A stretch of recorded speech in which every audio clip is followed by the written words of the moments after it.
Tous les jours, le corps humain subit un stress oxydant dû aux radicaux libres. Ils sont à l'origine de lésions spontanées sur nos cellules et notre ADN.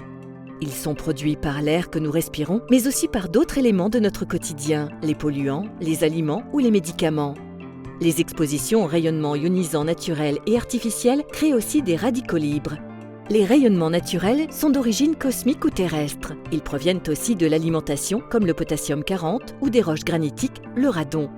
Les rayonnements ionisants sont aussi artificiels. En médecine, on les utilise en radiologie, en médecine nucléaire et en radiothérapie. Dans l'industrie, ils produisent de l'électricité. Une dose de rayonnement ionisant supérieure à 1 gray est considérée comme forte et entraîne des conséquences sur la santé. Si notre corps humain est exposé à plus de 1 gray, notre organisme subit des effets. Les effets tissulaires sont obligatoires. La cellule ne peut plus faire face aux ionisations accumulées.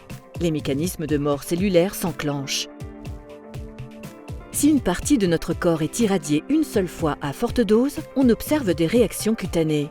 Elles varient selon la quantité de rayonnement ionisant reçu, érythème dès 5 gray, phlictène à partir de 10 gray et nécrose au-delà de 25 gray. Si le corps humain est entièrement irradié par des doses uniques fortes, on observe des lésions internes pouvant entraîner la mort. Dès 1 gray, on parle de syndrome hématopoïétique, à 12 gray de syndrome gastro-intestinal et de syndrome neurovasculaire à partir de 20 gray. Lorsque l'organisme est exposé à de faibles doses, de quelques millisieverts à 1 gray, les réponses biologiques sont différentes. L'ADN subit des lésions de plus en plus nombreuses suivant la dose reçue. En dessous de 100 millisieverts, dans la mesure où les lésions sont faibles, les cellules sont à même de réparer les cassures double brin, voire d'éliminer les lésions.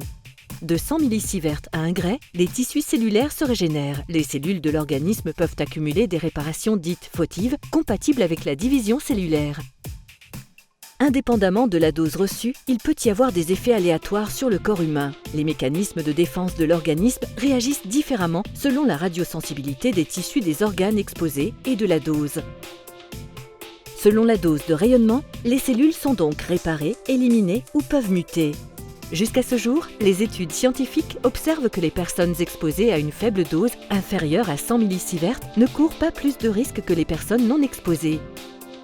Tout est toxique, rien n'est toxique, tout est une question de dose. L'origine du stress oxydant n'est pas due exclusivement au rayonnement ionisant. Aucun effet cancérigène n'a été mis en évidence dans les études épidémiologiques en dessous de 100 millisieverts chez l'adulte et 50 millisieverts chez l'enfant.